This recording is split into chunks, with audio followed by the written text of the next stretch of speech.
Olá, bom dia! Seja bem-vindo ao Papo Esporte. E hoje teremos uma entrevista exclusiva com César Sampaio, campeão da Copa América e vice-campeão mundial, que nos contará o que aconteceu com Ronaldo no final da Copa de 98. Um top 10 imperdível. E o nosso showman, Jorge o Cajuru. Mas vamos lá, com César Sampaio. Solta aí!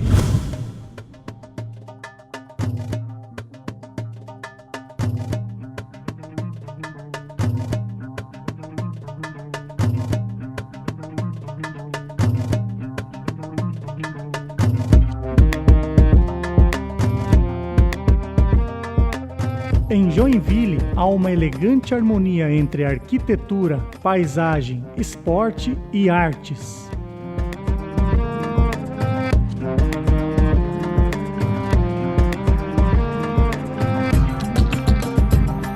Fundada em 9 de março de 1851, chamada majestosamente como Cidade dos Príncipes. Também conhecida como Cidade das Flores e Cidade das Bicicletas. E hoje cheguei nessa cidade maravilhosa em busca de alguém muito especial.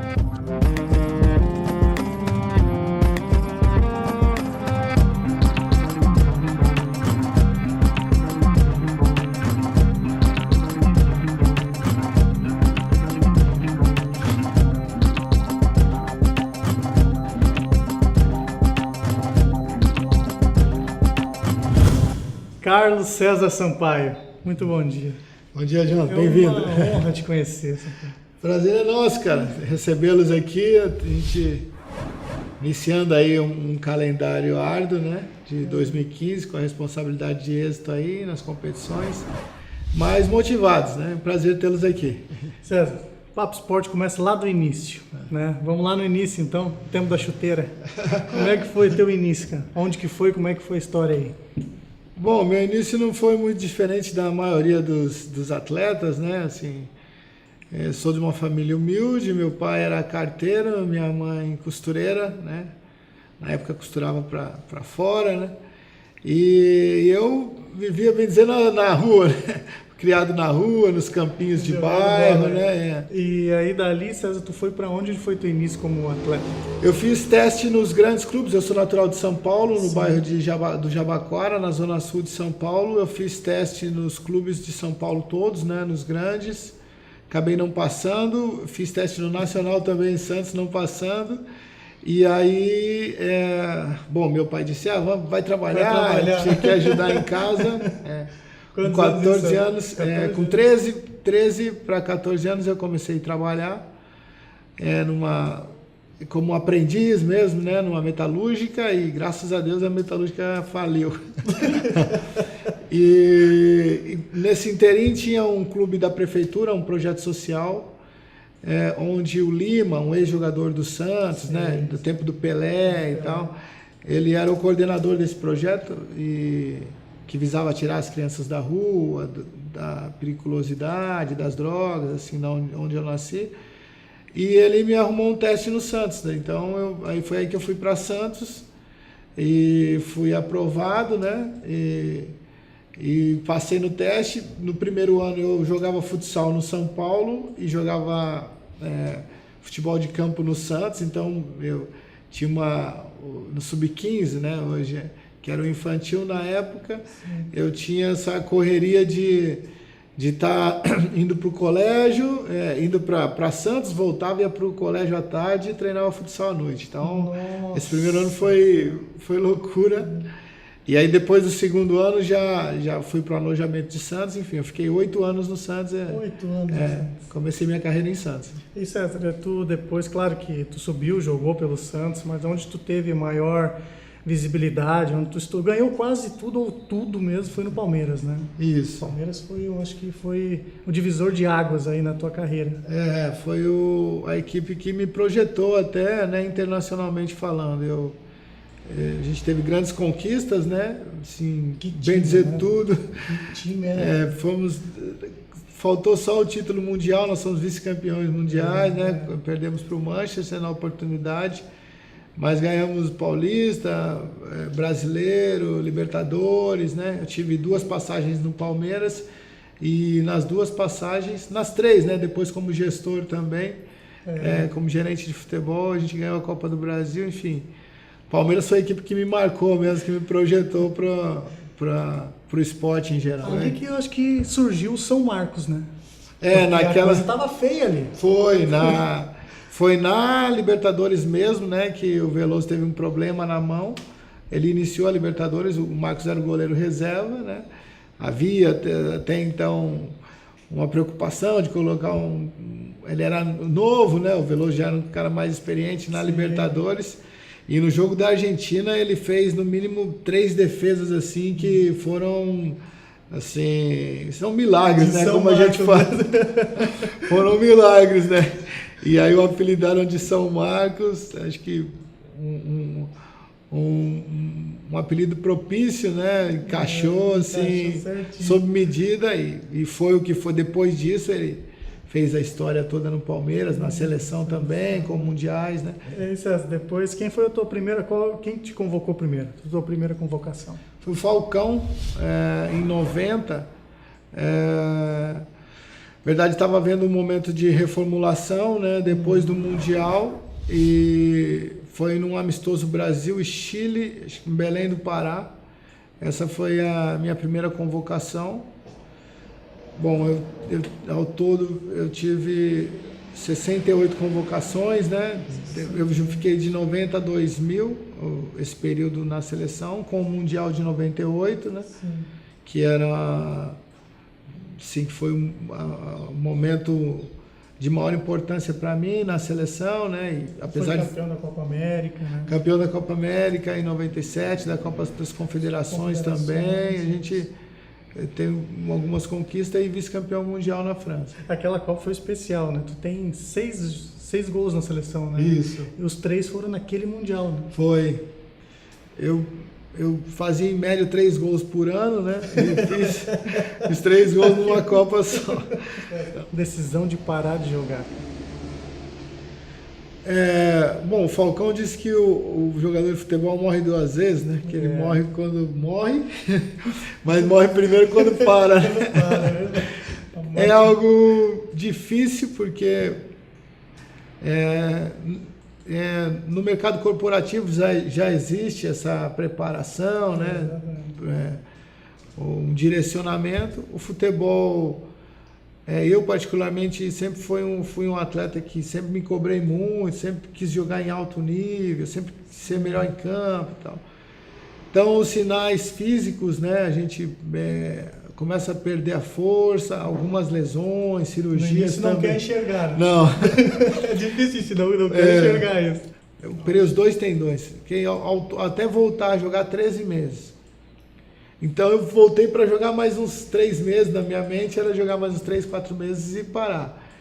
Mas eu joguei até os 36, então joguei mais 4 anos, mas com 32 anos eu já...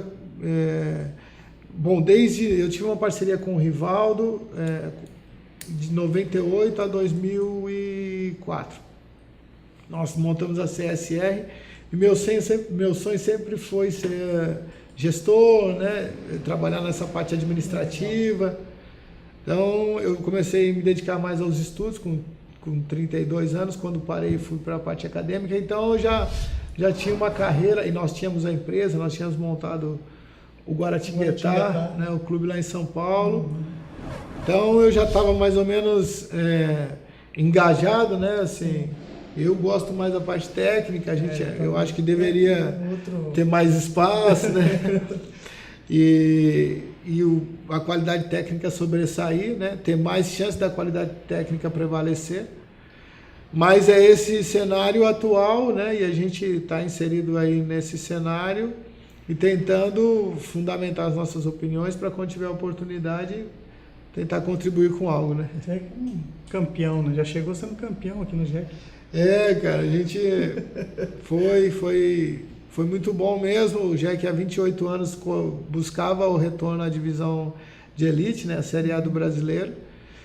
Eu cheguei em 2013, no final, né, nós fizemos um diagnóstico assim do clube é um clube que na parte administrativa e financeira, não hoje o Joinville, mas o estado de Santa Catarina, né, tem sido, eu acho que, não digo modelo, porque a gente tem que respeitar as identidades, mas tem sido um exemplo, né, assim, para aqueles que querem sustentabilidade, assim, um trabalho a médio e longo prazo.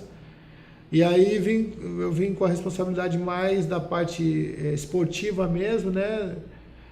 E aí definimos algumas coisas, perfil de atleta, modelo de jogo, né? Perfil de liderança também, né? A parte de gestão, integrar os departamentos. E foi bom, cara. A gente fica feliz porque a gente venceu, né? Assim, a meta do ano era o acesso. E aí conseguimos mais do que isso. Veio o título. Veio até o título. E esse ano a responsabilidade maior ainda, a expectativa da cidade é muito grande, né? Em cima da conquista do ano passado. E a gente vem trabalhando já no estadual também, até aqui, fazendo uma boa performance. No próximo bloco, César Sampaio nos contará o que aconteceu com o Ronaldo no final da Copa de 98. É um breve intervalo, não sai daí!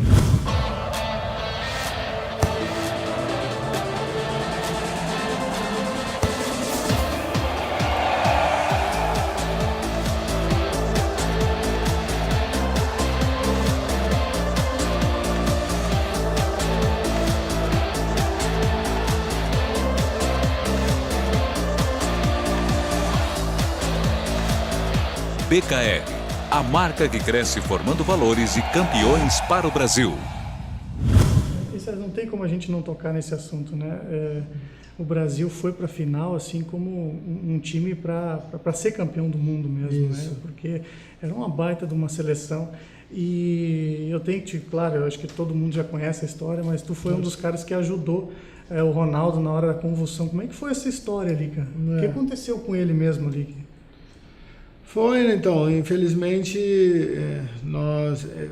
a gente entende não que ele foi o culpado, mas esse problema não deu um tempo hábil para nós absorvermos, né? Entre o momento que ele teve a crise e o jogo. Isso foi foi depois do almoço, por volta entre 2 e 2:30 da tarde, né? E, bom, e o quarto dele era próximo do meu. Foi no dia antes do jogo, isso? Né? Foi no dia do jogo. No dia do jogo. Foi no dia do jogo. Exatamente. A crise foi no dia do jogo. Nós almoçamos e tínhamos a palestra às 5 horas, o jogo era 8 horas da noite, 7:30, 8 horas. E aí ele comeu, falou que foi pro quarto, né, para descansar um pouco, né. O quarto era ele e o Roberto Carlos. E, bom, eu estava no meu quarto, aí eu vi os gritos do Edmundo falando: pô, doutor, o Ronaldo tá passando mal. O Edmundo gritando nos corredores. E aí eu e o Edmundo, nós fomos os primeiros a chegar, né? E aí eu havia tido, meu pai uma vez caiu em casa e bateu a cabeça, havia tido uma convulsão. Então ele estava com dificuldade para respirar, estava assim.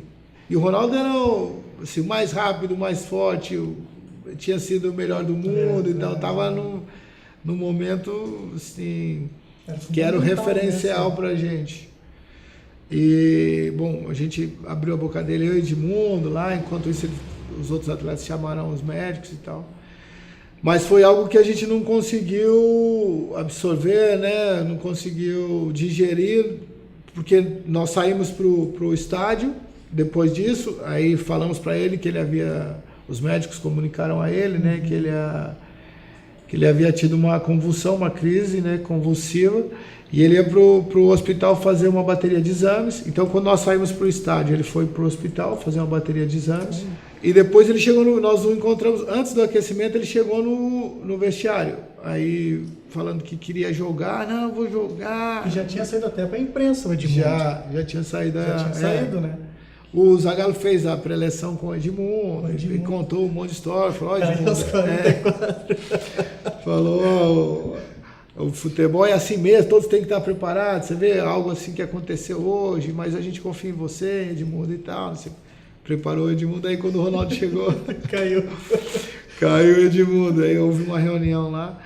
Mas assim, a preocupação nossa maior era com a integridade física do Ronaldo, né? Eu quero te agradecer, né, agradecer também o Zé e agradecer o Jack por abrir o espaço pra gente, né, aqui do Papo Esporte. Te agradecer e falar que eu sou teu fã. Obrigado. Valeu. Tá aí, Carlos César Sampaio, um ídolo do futebol mundial. Grande entrevista com César Sampaio. Gostaria também de agradecer a assessoria de imprensa do Joinville, onde fomos muito bem recebidos. Muito obrigado. E agora, para o nosso Top 10. Solta aí!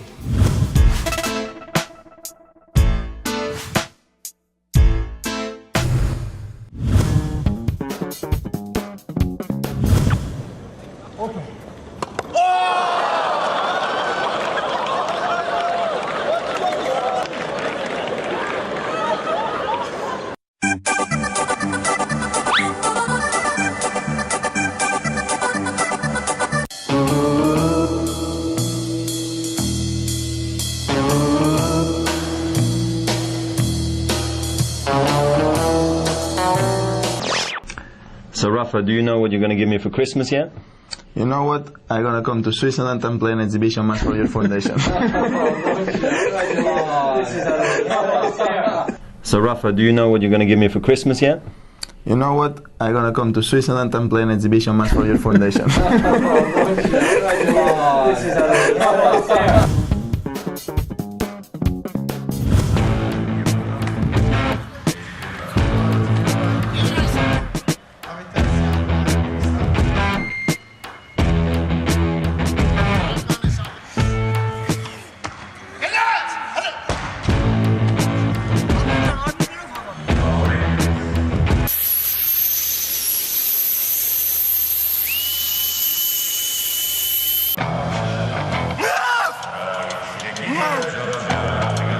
Now when I was a little boy,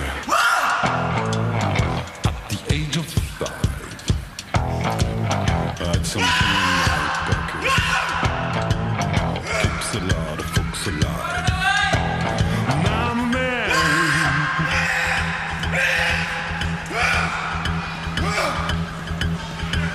I'm a man. I still am.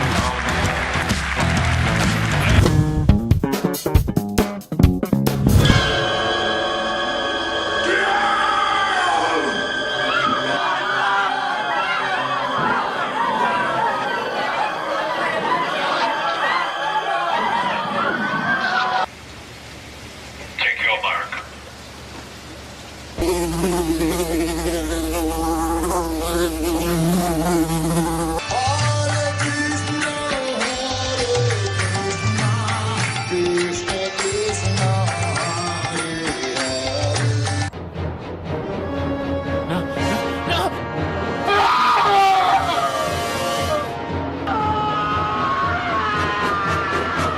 Oh my God! They killed Kenny!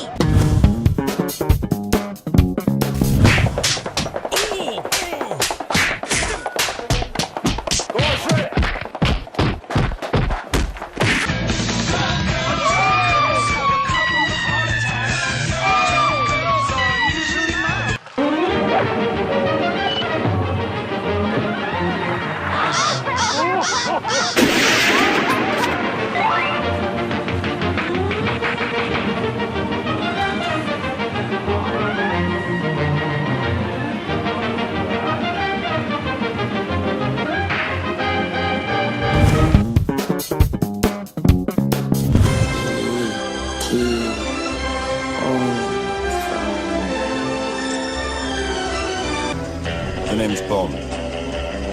James Bond.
Hey,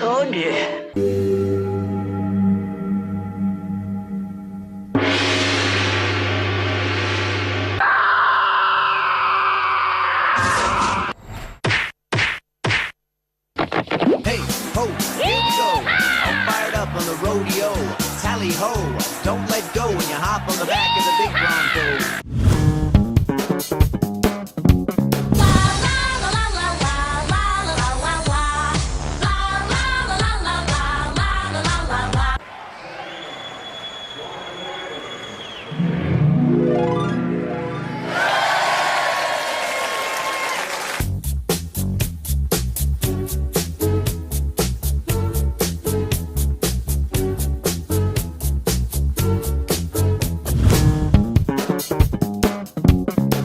It's over, Johnny. It's over. It's over.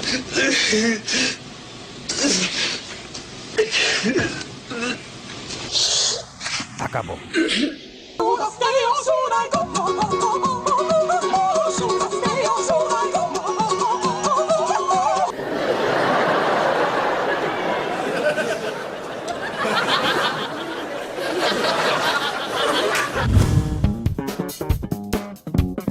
Well, first of all, I gotta say, you know, I just came out and it's bloody good.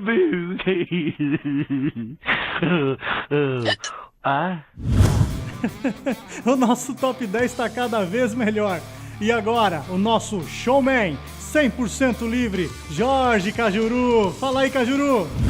Meus amigos, minha gente, posso entrar aí na sua casa, no seu computador, para toda Santa Catarina, todo domingo, no finalzinho do programa que começa 10 da manhã e termina 10h30.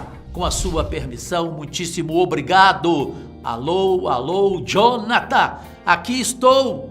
Pegue um ou outro programa atrás. Não sei se foi o segundo ou o terceiro. Lembra você de casa, você que assiste todo domingo e cada vez mais maior a audiência do Papo Esporte pelo SBT em toda Santa Catarina, em relação às Olimpíadas. Ou seja, eu já estava prevendo coisas erradas, prevendo atraso de obras, prevendo problemas de licitação e alertava a você e a nós brasileiros que, ao contrário da Copa do Mundo, deveríamos tomar alguma coisa, alguma ação, alguma atitude. A palavra é essa, atitude. Não fizemos isto na Copa do Mundo. Fomos roubados na Copa do Mundo. A FIFA veio aqui e nos assaltou. Eu concordo com a Raquel Gereziati, minha amiga e apresentadora nacional do Jornal do SBT Brasil. Ela disse que ficou envergonhada com a Copa do Mundo e que já está envergonhada com o que poderá acontecer nas Olimpíadas. Esta semana, uma entrevista muito importante com o ministro do Tribunal de Contas da União. Aqui está Augusto Nardes, ele é gaúcho, muito atento. Ele já veio com uma entrevista que chamou minha atenção, parecendo exatamente, sem ser eu ministro, com aquilo que eu já imaginava em se tratando de Comitê Olímpico Brasileiro, em se tratando dessa figura nefasta chamada Carlos Arthur Nussmann. Em uma pergunta para ele, faltando 500 dias para o início dos Jogos, qual a avaliação do TCU sobre o andamento das obras para a Olimpíada de 2016, ministro? Respondeu Augusto. De forma geral, foram constatados atrasos no início das construções e adaptações de arenas e instalações esportivas. Mesmo diante desses atrasos, especialmente nas licitações e no início efetivo das obras, Existe hoje uma previsão de que tudo esteja concluído antes do início dos jogos. Contudo, essa previsão está bem justa, ou seja, imprevistos representam um risco importante. Ao longo da entrevista, o ministro foi muito habilidoso, otimista e não querendo falar tudo. É por isso que o Romário, deputado federal, e eu concordo com ele, quer urgentemente a abertura de uma CPI da Confederação Brasileira de Futebol para abrirmos a caixa preta da Copa do Mundo. O rombo da Copa. O que o país gastou, dona Dilma. E agora, na minha opinião, já deveria ser aberta outra CPI de fiscalização dos gastos do governo federal, que prometeu investir apenas 56% nas despesas das Olimpíadas, que vem aí quase 500 dias para o seu início. Foi prometido na Copa do Mundo também que o governo não gastaria nada. E gastou, senhoras e senhores. E como gastou? Até domingo que vem, uma ótima tarde de domingo para você. Grato, Jonathan. Muito obrigado, meu amigo Cajuru. Infelizmente, nosso programa chegou ao fim, mas domingo que vem eu volto com mais. Então não esquece, domingo às 10 horas da manhã, aqui no SBT.